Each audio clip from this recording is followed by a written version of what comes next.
The Galactic Academy was full of noise and energy. New cadets had arrived from different planets. Tall ones with glowing eyes, small ones with 4 arms. Some had wings, some had tails. They all looked different, but they had one thing in common. They were ready for their first big test. In the center of the hall, a large screen lit up. A senior instructor, Commander Dren, stood tall with his metal suit shining under the lights. His voice echoed. "Cadets," he said, "your survival training begins tomorrow." The room went silent. Every cadet listened carefully. "You will be sent to a planet," he continued. "You will live there for 7 days. No help, no weapons, only your basic kits." The cadets nodded. Survival training was normal at the academy. They were excited. Commander Dren smiled. Then he pressed a button on the screen. The name of the planet appeared in large letters. Earth.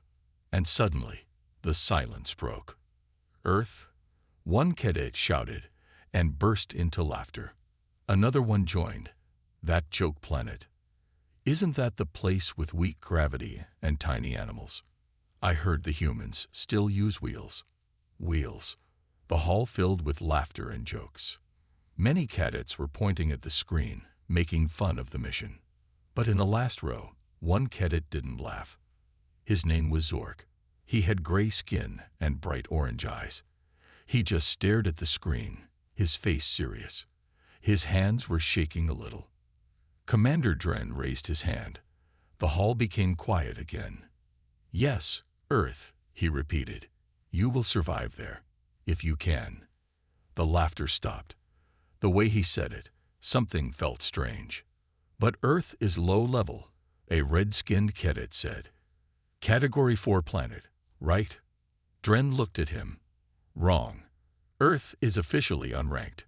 We don't have full data." Now, the cadets were confused. "No rank? Why not?" one of them asked. "Because," Dren said, "no full team has ever returned." The room fell into a deep silence. "What do you mean, sir?" another cadet asked slowly. Dren tapped the screen again. A short file opened. Basic information appeared. Temperature range, oxygen level, water presence, animal types. It all looked normal. One cadet pointed. "This is nothing. It's like a farm planet." "Then you will enjoy your test," Dren replied with a cold smile. "Departure is in 12 hours. He turned and left the room. Cadets began to whisper. Some still joked, but their voices were not strong anymore. In one corner, a young cadet named Velo turned to Zork. "Hey, why didn't you laugh?" she asked. Zork was quiet for a few seconds. Then he spoke in a low voice. "My brother went there 2 years ago for the same test." Velo blinked, and he never came back.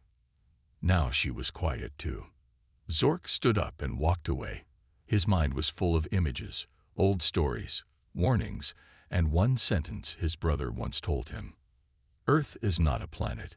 It's a warning written in soil and teeth." The next morning, all cadets were ready at the hangar. They wore their survival suits and light packs. A few still looked confident, but many were nervous now. Their ships were ready, small dropships that would land them in different zones on Earth. Forests, mountains, deserts. Each cadet or team would land alone. Zork stood in line, his eyes locked forward. Inside, his heart was heavy. As he stepped into the ship, he whispered to himself, "I will not die like him, but I will find the truth."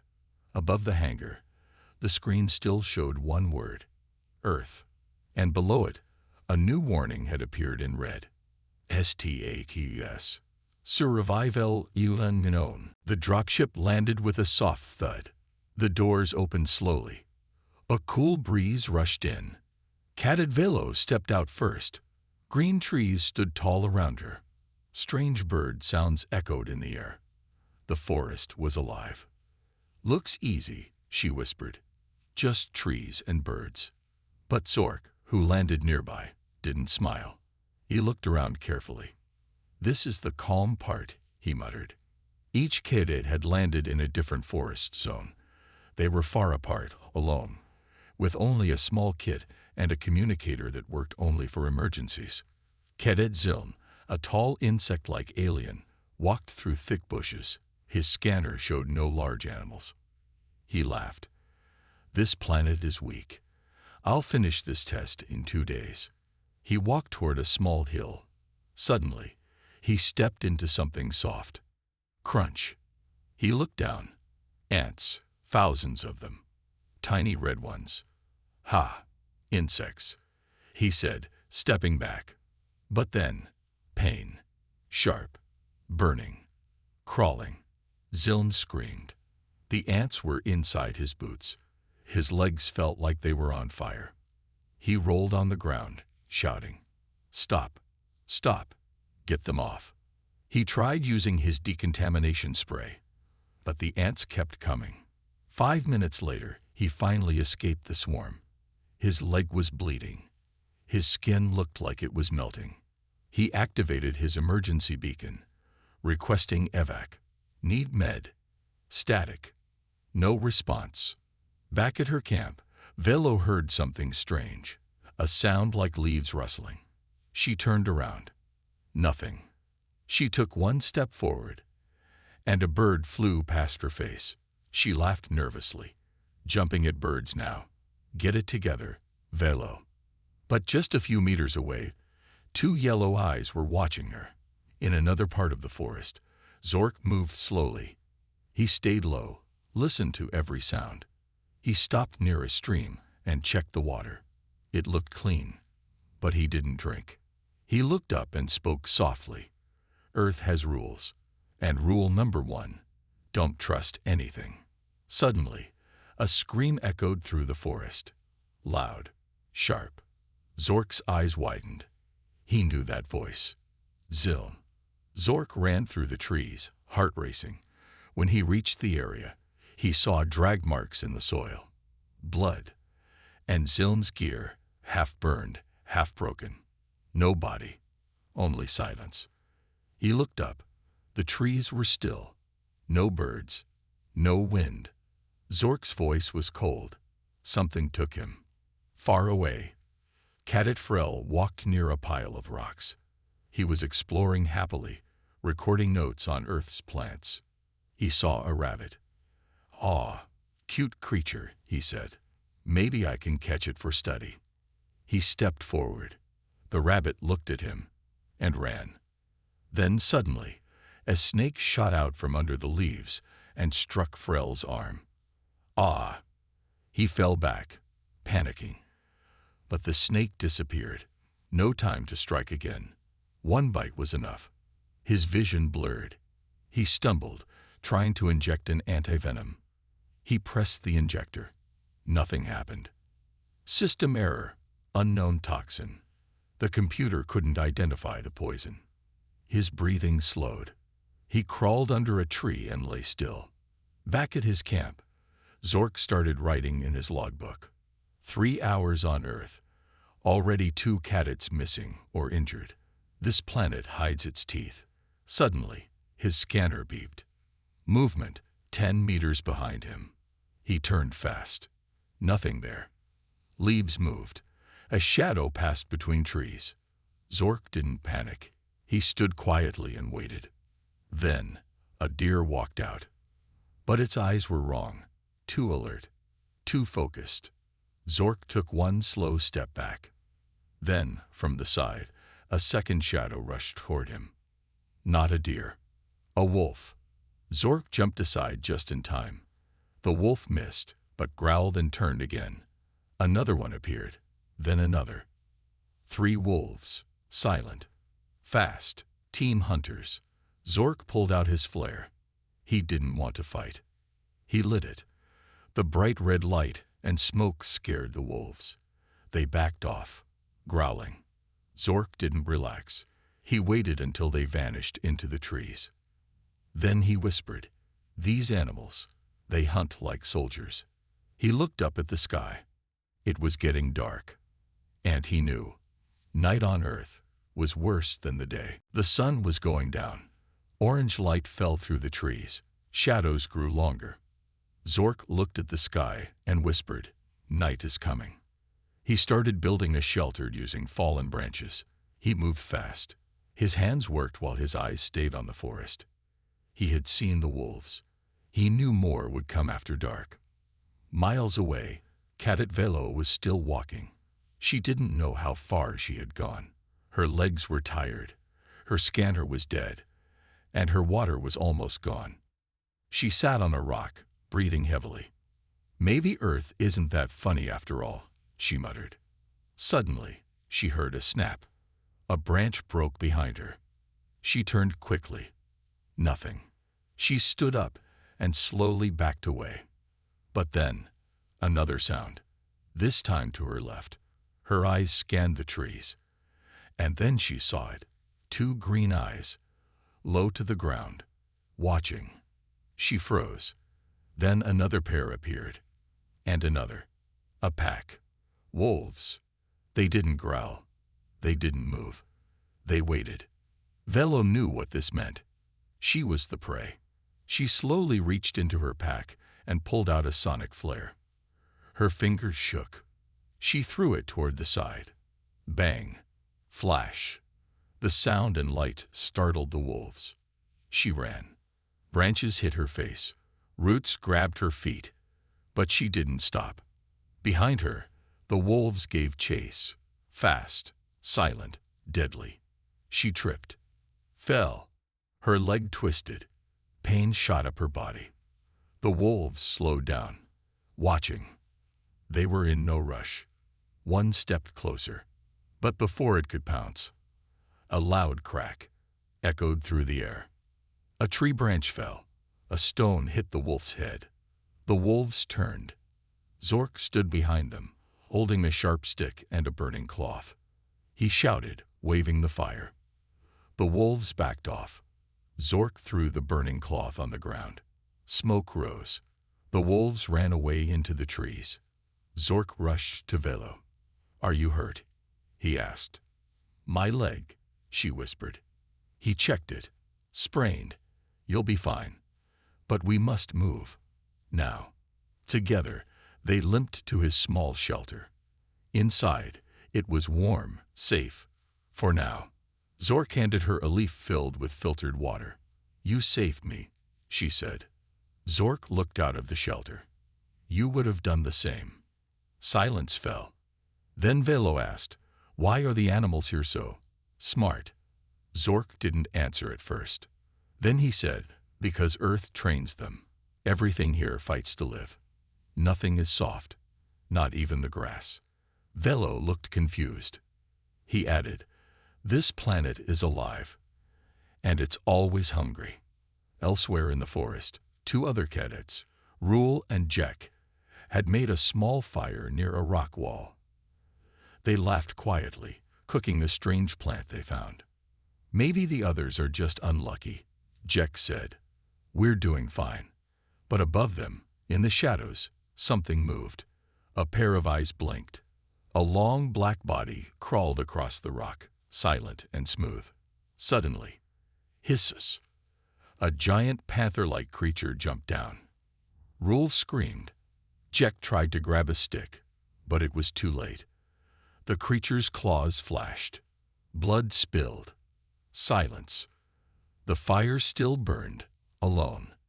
At dawn, Zork climbed a small hill to check for signals. He turned on his communicator. Still no connection. He looked down at the trees, the rivers, the sky. So beautiful, so peaceful. But he knew the truth. "This world is a mask," he said quietly. "It looks soft, but underneath, it's sharp like a blade." Behind him, Velo limped out of the shelter. She looked tired, but alive. "How many do you think survived the night?" she asked. Zork didn't answer. Then she asked, "Why didn't your brother return from here?" Zork stared at the horizon. Then he whispered, "Because this planet doesn't just kill your body. It kills your mind first." The 4th day on Earth began with silence. No birds, no wind. Zork and Velo noticed it first. Zork stood still, eyes sharp. "Something's wrong," he said. Velo nodded. "Even the wolves are gone." They packed their things quickly and moved. Every step felt like walking into a trap. Far away, Cadet Neri was hiding in a cave. She was alone, shaking. Her suit was torn. Her food was gone. She pressed her emergency beacon again. No signal. She looked outside the cave. Mist rolled over the trees. Then she saw it. A figure, tall, standing still in the fog. Her heart stopped. It wasn't an animal. It was human. He wore dark clothes, a long coat, and had something metal slung on his back. Nari crawled backward in fear. The human turned his head. Slowly. He saw her, but he didn't move. He just stared. Then he did something strange. He smiled. Nari didn't understand. Then, pop. A loud sound behind her. She turned. A large snake had entered the cave. It opened its mouth wide. Nari screamed. Suddenly, bang. The snake dropped dead. Smoke filled the air. The human had fired something, his weapon. He walked into the cave, slow and careful. Nari held her breath. The human didn't speak. He crouched, checked her wound, and placed something on it. A glowing paste. The pain faded. She looked at him, confused. "Why are you helping me?" she asked. The human just said 2 words. "You're not ready." Then he stood and walked away. Back in the forest, Zork and Velo reached an open field. In the middle stood a strange object, metal, rusted, half covered in grass. It was old, a spaceship. Zork touched it. Letters were written on the side. UNSC, Survivor. Velo asked, "What's UNSC?" Zork's eyes widened. "That's human. A Terran ship, from the old wars." They stepped inside. Inside were bones. Human bones, and alien ones too. Gear was scattered everywhere. Some alien, some human, some mixed. Then they found a datapad. It still worked. Zork played the last recording. A tired human voice spoke. "If you're reading this, you made it to Earth. I pray you leave. This is not a planet. It's a test for gods." The screen glitched, then showed a list of names. Soldiers, cadets, scientists. Every name ended with one word. Dead. Velo stepped back, shocked. "This isn't a test," she whispered. "It's a graveyard." Suddenly, they heard footsteps. Not animals. Not cadets. Boots. They turned fast. 3 humans stood at the doorway, silent, watching. One of them spoke. "You don't belong here." Zork raised his hand slowly. "We're not enemies." The human stepped forward. "Then why are your people always watching our world like a zoo?" Zork didn't answer.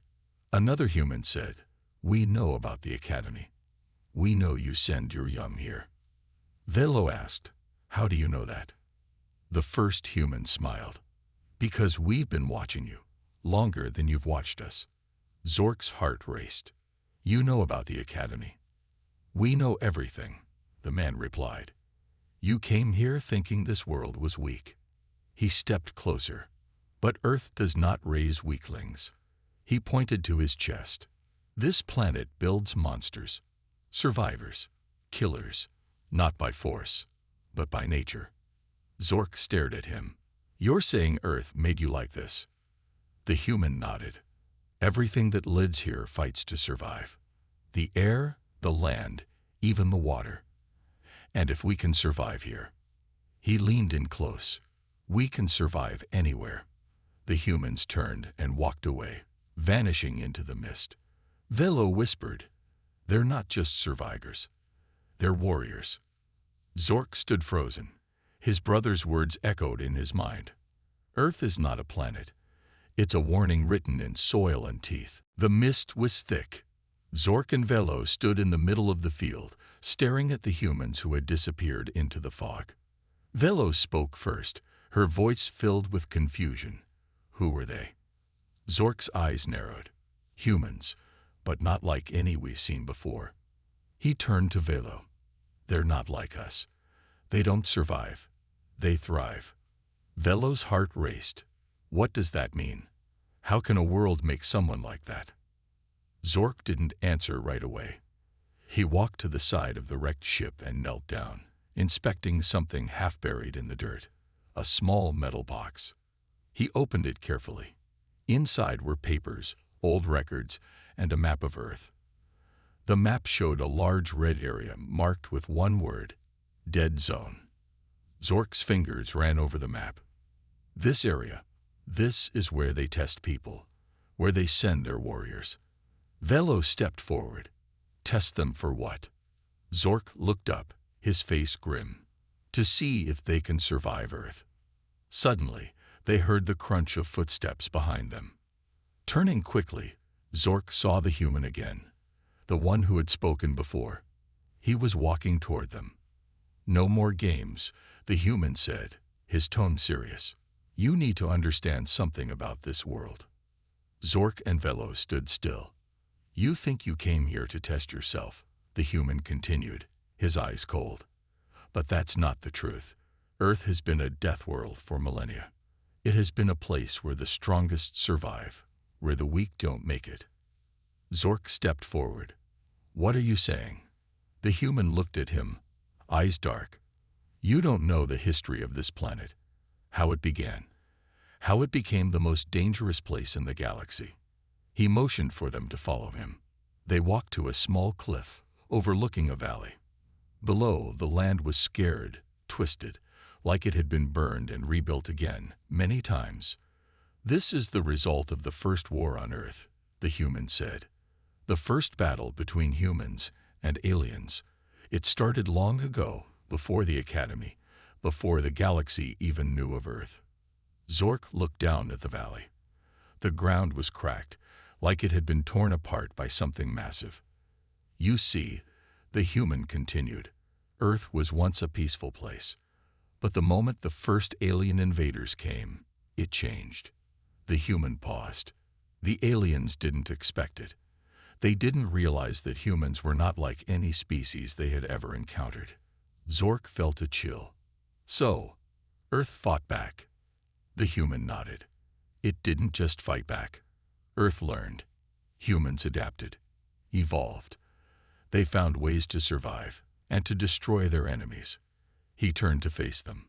What you don't understand is that Earth doesn't create victims. It creates warriors, the hardest warriors in the galaxy. Velo frowned. And the Academy? What's its purpose? The human's expression darkened. The Academy sends you here for a reason. Not to test your strength, but to see if you have the will to survive. Because if you can survive Earth, you can survive anything. Zork asked, then why do they send people to die here? The human looked at him coldly. Because death isn't the worst thing that can happen on Earth. The worst thing is living. Zork's heart skipped a beat. What? The human looked out across the valley. When Earth fights, it doesn't just kill. It breaks you. It makes you question everything you thought you knew. It forces you to confront your worst fears. He looked back at Zork. Some cadets go crazy. Some never return. But the ones who survive, they're never the same. They're changed. They become something different. Velo took a step back. Are you telling us that Earth turns people into monsters? The human smiled, a bitter, sad smile. No, it doesn't turn you into monsters. It turns you into survivors, and survivors are the deadliest creatures in the galaxy. Zork was silent for a long time. His mind raced, trying to understand. What had Earth done to these humans? What had it made them become? The human spoke again, his voice low and serious. If you want to survive this place, you have to leave your old self behind. Earth doesn't care about what you were. It only cares about what you become. Suddenly, a loud roar echoed through the valley. Zork and Velo turned, their eyes wide with fear. It came from the dead zone. The human turned to them. It's too late. The test is over. Now you'll see what Earth is truly capable of. Zork's heart beat faster. He knew they had only just begun to understand Earth's true nature, and it was more terrifying than anything they could imagine. The ground beneath their feet rumbled. Zork, Velo, and the human stood at the edge of the valley, staring into the dark mist that now hung over the dead zone. The roar echoed again, louder this time. It was unlike anything they had ever heard. Velo took a step back. What is that? The human didn't answer. Instead, he pulled something from his belt, a small device. He clicked a button. A low hum filled the air. This is it, the human said, his voice calm. The last trial. You won't be leaving this place until you understand what Earth is really capable of. Zork frowned. What do you mean? What's out there? The human looked at him. You've seen the wolves, the panthers, the snakes. But those aren't the true predators of Earth. They're just the beginning.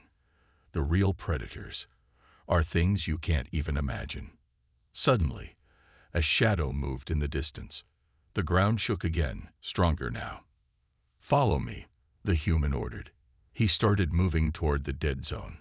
Zork and Velo exchanged a glance before following him, the weight of their situation sinking in. As they moved deeper into the mist, the air grew colder, the trees twisted unnaturally. The ground beneath their feet was soft, almost spongy. Then they saw it. A massive creature, at least 10 meters tall, moved through the mist ahead. Its eyes glowed like molten gold. Its skin was a dark, leathery gray, and its body seemed to ripple as if made of liquid stone. It was walking slowly, methodically, its eyes locked onto them. The human stopped. This, he said quietly, is the trial. Zork and Velo stood frozen. The creature was like nothing they had ever seen.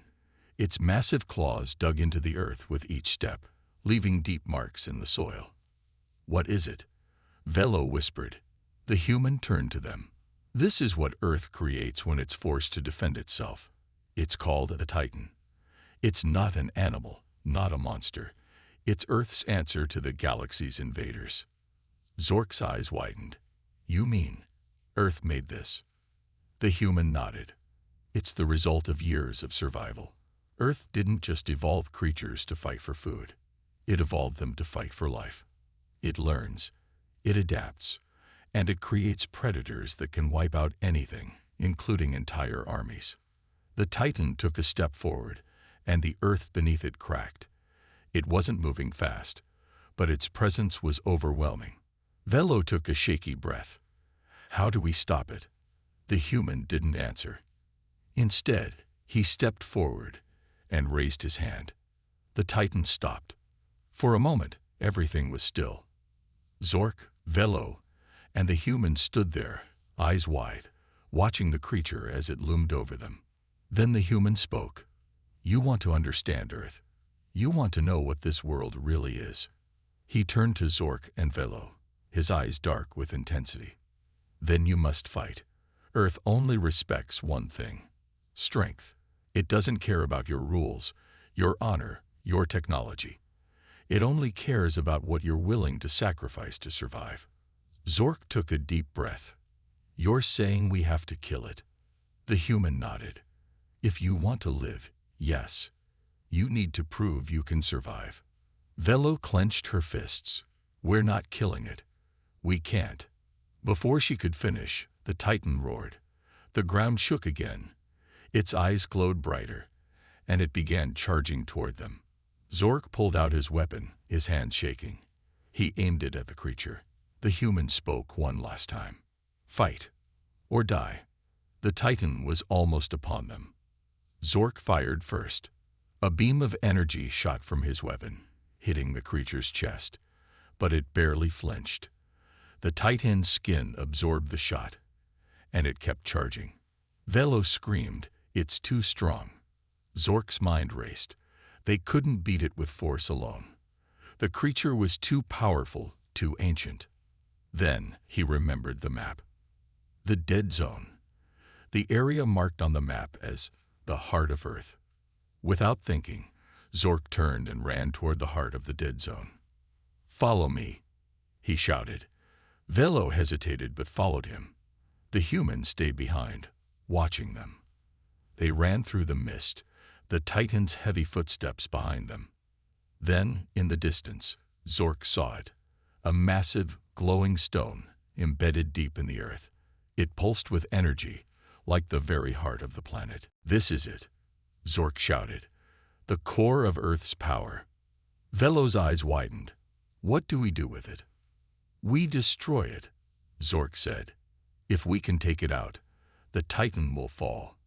Earth will stop creating these monsters." But as they reached the core, the ground beneath them cracked. The Titan was getting closer. Zork and Velo had no choice.